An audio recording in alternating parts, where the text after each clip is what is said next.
The Great Khali broke barriers in WWE, becoming the first ever Indian-born world heavyweight champion. Few other big men could boast his real-life size either, but not everything about his life has been great.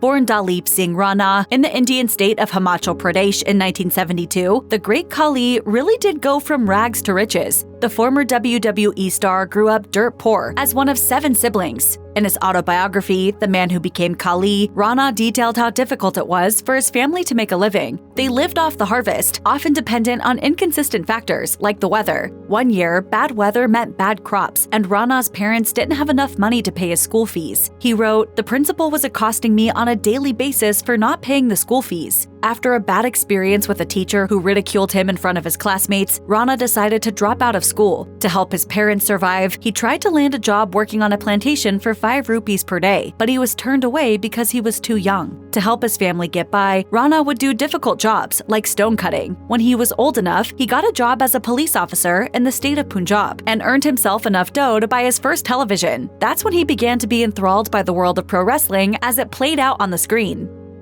Rana began training in local gyms to become a wrestler, and his efforts got noticed. He was selected for special training in the US and got his start in California's All-Pro Wrestling in 2000. In May of the following year, Rana was paired with fellow student Brian Ong, who was only 4 months into the training program, for a workout. The 7'1" Rana quite simply towered over Ong, who was on the smaller side among wrestling prospects at just 5'7". Both students were fairly inexperienced, and it was difficult for them to communicate because Rana spoke very little English at the time. Rana was looking to perfect a move which involves grabbing an opponent at the waist, hoisting them over the shoulders, and slamming them on the mat on their back. There was clear trouble from the very start. East Bay Express's Susan Goldsmith explained in 2004, the first time the two tried it, Brian grabbed Khali's shirt as he was tossed over the giant's shoulders. Then, trainer Vince Principato explained to Brian that he needed to push off his opponent's back as he was tossed. Rana then demonstrated the move with others in the gym to show Ong before the two tried the technique again. Goldsmith wrote, "On the second attempt, he grabbed Khali's shirt again. This time, his tailbone hit first, and his head whipped back violently against the mat. He didn't get up. Instead, he turned over, said he was dizzy, and began to moan. After attempting to crawl out of the ring only to vomit and collapse, Ong was rushed to the hospital and pronounced dead upon arrival. Doctors later confirmed that he suffered an acute subdural hemorrhage caused by head trauma. Ong had reportedly sustained a concussion a few weeks earlier. Rana was not found legally responsible for Ong's death, but All-Pro was ordered to pay $1.3 million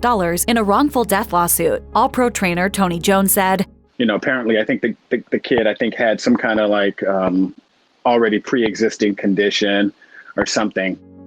The Great Khali's enormous size isn't just from good luck. The former world heavyweight champion has a medical condition called acromegaly, in which the body's pituitary gland produces an excess of growth hormone. In Rana's case, he developed a benign tumor on his pituitary gland, which led to the excess production of growth hormones. Even though Rana had the tumor removed in 2012, he's still at risk for heart problems, diabetes, and vision issues. Another massive pro wrestler, Andre the Giant, also had the condition. He died of congestive heart failure in 1993, tied to complications from his acromegaly. He told me that these kind of disease that he had, guys are lucky if they make their 40s. Andre was 46 years old at the time of his death. Rana is 52 as of the making of this video.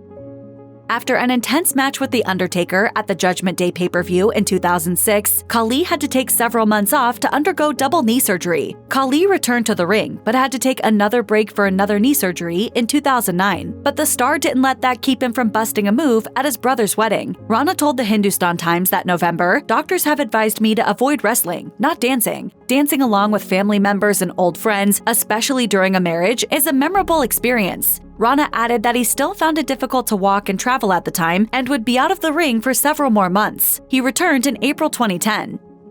In a 2016 interview with Youth Ki Awaz, Rana said that WWE didn't always paint India in the best light, including when it came to the storylines they chose for him and his fellow wrestlers. One storyline involving him and Indian-Canadian star Jinder Mahal particularly relied on regressive stereotypes. Mahal acted as Khali's villainous brother-in-law, and if he didn't abide by Mahal's rules, he, his sister, and his family would be forced back into poverty in India. Rana was also subject to what have been called racist and humiliating match stipulations, with the Punjabi prison match being the most notable. These matches featured a giant 2-cage structure made of bamboo that wrestlers would have to escape to be deemed victorious. The idea of painting the Indian state of Punjab, where Rana lived and worked via a bamboo prison, offended quite a few viewers. Still, Rana says he made a living with the WWE and wasn't concerned with how his fans in India would perceive the WWE's portrayal of his home country. He said, "Who cares? People don't pay my bills."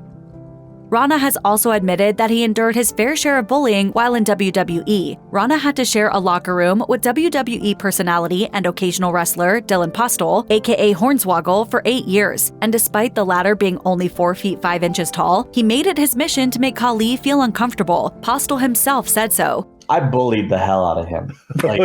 Legitimately bullied him. Where in this day and age, I'd be frowned upon. Postol implied that he made Khali his target because he was the biggest guy in the locker room. Perhaps shockingly for non-fans, the very large Khali and quite small Hornswoggle actually faced off in several matches. In their 3 singles matches from 2007, Khali won the first, and the other 2 ended in a no contest. The 2 also teamed up multiple times in 2012 and 2013.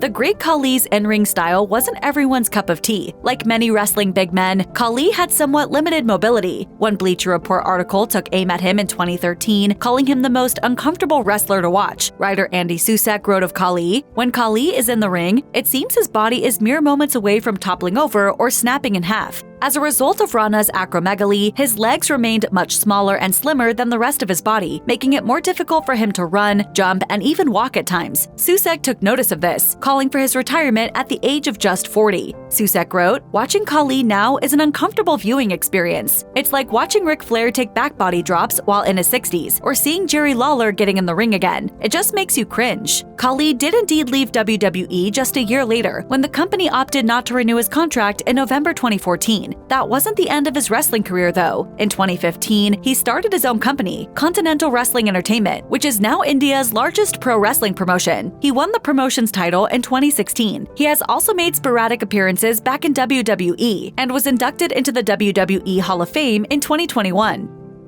Rana has dealt with his fair share of trolls on social media, but the Indian superstar doesn't seem bothered by the haters in the least. In 2021, he received tons of messages and comments from Instagram users asking him to do impossible stunts, like land a plane on top of his forehead, to which he jokingly replied, "Mine or yours?" Another user asked him to separate hydrogen from oxygen in water, to which he hit back, "I'm a wrestler, not a scientist." Eventually, Rana turned off the comments on his profile to avoid future harassment. Even so, the former world heavyweight champion told the Hindustan Times that he takes everything in stride, saying, "There's nothing wrong in that. Why should I take that negatively? I want people to laugh amid the pandemic, even if it is at my expense." Rana added that he's not under any pressure to maintain a celebrity image and contended, "I'm not insecure about my image, and that's why I remain unfazed by trolls on my Instagram." Similar to how Dusty Rhodes once talked about having wined and dined with kings and queens and slept in alleys eating pork and beans, Rana said he's seen the best and worst life has to offer. He said, "I have struggled for 20 years and often slept on an empty stomach, and I've also seen the best of lives that people wish for. That's why I'm not insecure about my status."